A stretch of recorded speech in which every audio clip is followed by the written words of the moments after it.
Hola, ¿cómo están? Bienvenidos, bienvenidas. Qué alegría que podemos conectarnos nuevamente.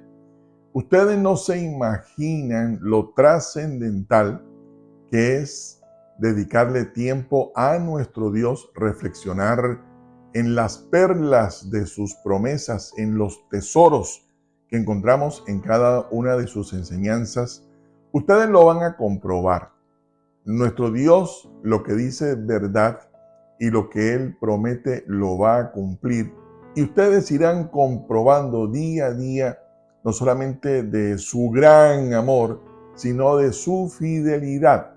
Por eso siempre he dicho, les felicito por sacarle tiempo al Señor y a su palabra.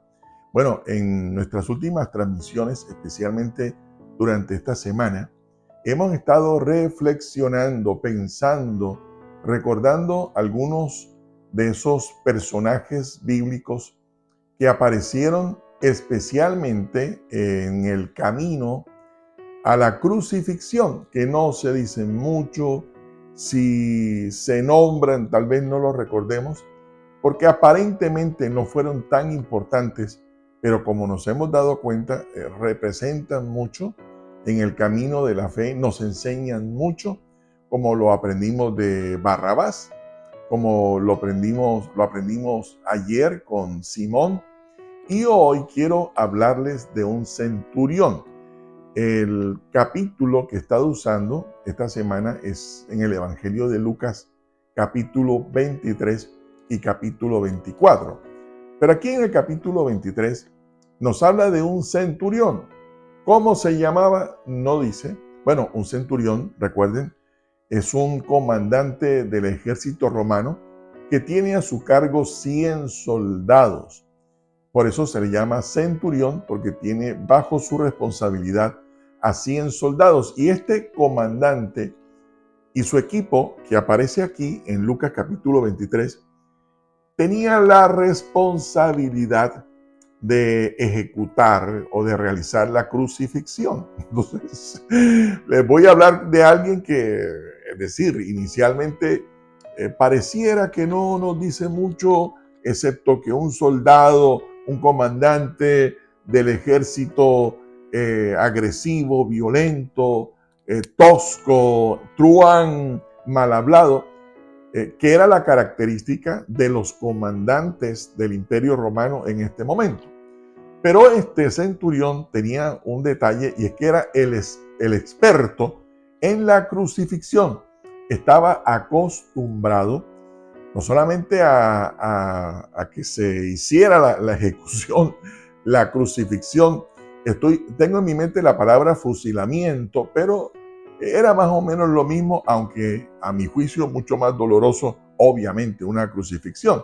Entonces él era el experto en que se lograra la crucifixión, y él tenía como parte de su labor pararse frente a las personas, a los delincuentes, a los bandidos que habían sentenciado a morir de esta manera. Él tenía que quedarse mirándolos hasta que murieran, Bueno, cuando él, no sé, y lo digo muy respetuosamente, si tú has visto cuando una persona está ya en sus últimos momentos y finalmente pues parte a la eternidad, él tenía que cerciorarse, tenía que confirmar hasta el último momento de vida de la persona que estaba crucificada que tenía vida. Si no, debía esperar que muriera. Bueno, ¿qué creen? Este centurión se quedó mirando al Señor Jesús. Se quedó mirándolo. ¿Qué vio? Pues no me alcanzo a imaginar. Pero tuvo que haber visto algo tan glorioso cuando el Señor Jesús dejó su cuerpo y fue a la presencia del Padre. Porque saben, dice Lucas 23, que este centurión vio al Señor y entonces le adoró. Qué interesante. Se quedó mirándolo, lo vio. ¿Qué vio? Como digo, tuvo que haber sido algo glorioso, que lo segundo que hizo fue glorificar a Dios y reconocerle como el Señor. ¿Qué pudo haber visto? Eso lo sabremos cuando lleguemos a la eternidad con nuestro Señor Jesucristo. Pero tuvo que haber visto algo muy glorioso, algo muy especial cuando vio morir, confirmar la muerte del Señor, que después de verlo, lo adoró y después se arrepintió. Qué bonito. Se quedó mirando al Señor. Tuvo que haber visto algo glorioso, insisto, que después le adoró, le glorificó y en tercer lugar se arrepintió. Cuando estaba leyendo este pasaje de Lucas 23, ¿saben? Me acordé de dos pasajes más, de dos perlas más de la Escritura.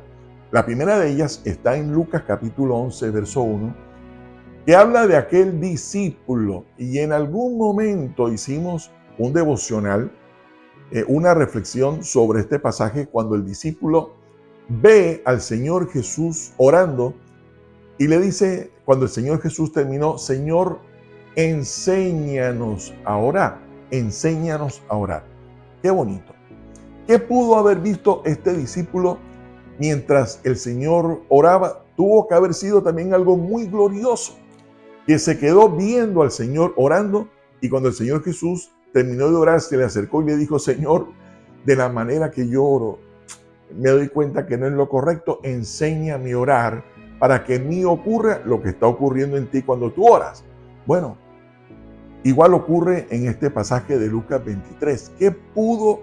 En este caso era un discípulo, en Lucas 11, que se quedó mirando al Señor orando, y un discípulo, recuerden, no es alguien que no conozca del Señor. Cuando hablamos de un discípulo, en tu caso, en mi caso, es porque hemos decidido creer en el Señor, y no solamente creer en Él, sino que hemos decidido venir, sentarnos a sus pies y quedarnos con Él para siempre, siguiendo todas sus enseñanzas. Bueno, a veces nos creemos que no las sabemos todas. Sin embargo, este discípulo reconoció algo que había en Jesús cuando oraba, que tal vez él no lo tenía. ¿Qué vio? Tuvo que haber sido algo glorioso que terminó pidiéndole que le enseñara a orar. Pero en este caso, un centurión que no creía en el Señor y de hecho, no sé si disfrutaba ver a la gente cuando estaba muriendo allí crucificada, pero tuvo que haber visto algo muy glorioso con la muerte del Señor, que en segundo lugar le adoró y luego se arrepintió. Esto me llevó a meditar también en otro pasaje muy parecido, que es el Salmo 121. ¿Recuerdan el Salmo 121? Cuando dice el salmista, alzaré mis ojos a los montes. ¿De dónde vendrá mi socorro? Y después de que él se hace la pregunta, se termina contestando, mi socorro, mi ayuda, mi respuesta solamente viene de parte del Señor. ¿Qué estaba haciendo el salmista? El salmista se paró, digo yo, probablemente frente a la ventana de su casa, de su palacio, porque era un rey, y miró a las montañas y se dio cuenta que en las montañas habían muchos altares paganos, muchos altares que se habían edificado a ídolos que no eran precisamente nuestro Señor. Eran monumentos erigidos a otro tipo de dioses falsos, paganos, ídolos que en nada honraban al Señor. Y cuando él se para y observa todas las montañas y se da cuenta de cómo la gente había edificado altares para confiar en esos ídolos, y él dice, no, mi ayuda, mi socorro, la respuesta que yo necesito, no me la va a dar ninguno de los dioses falsos, sino que mi ayuda, la respuesta que yo necesito, la protección que me hace falta, el milagro económico, la provisión, la sanidad, la respuesta para mi vida, el anhelo de mi corazón, no me lo va a dar ninguno de esos dioses falsos, sino que por el contrario, cuando yo veo las montañas, la única conclusión a la que yo puedo llegar es que mi ayuda y mi socorro solamente vienen del Señor. Por eso nosotros hemos aceptado la realidad de que Jesús es Dios. En Él, como dice el libro de Hebreos, ponemos solamente nuestra confianza, puestos los ojos en Jesús, el autor y consumador de la fe. Porque cuando yo pongo mi mirada en Jesús, ¿saben? Algo glorioso vamos a encontrar y terminaremos reconociendo como el salmista en el Salmo 121, que nuestra ayuda, el único que nos la podrá dar es nuestro Señor Jesucristo. Bueno, les envío un abrazo gigante, los quiero mucho. Gracias por acompañarme, que el Señor nos bendiga con un muy excelente día. Nos vemos mañana.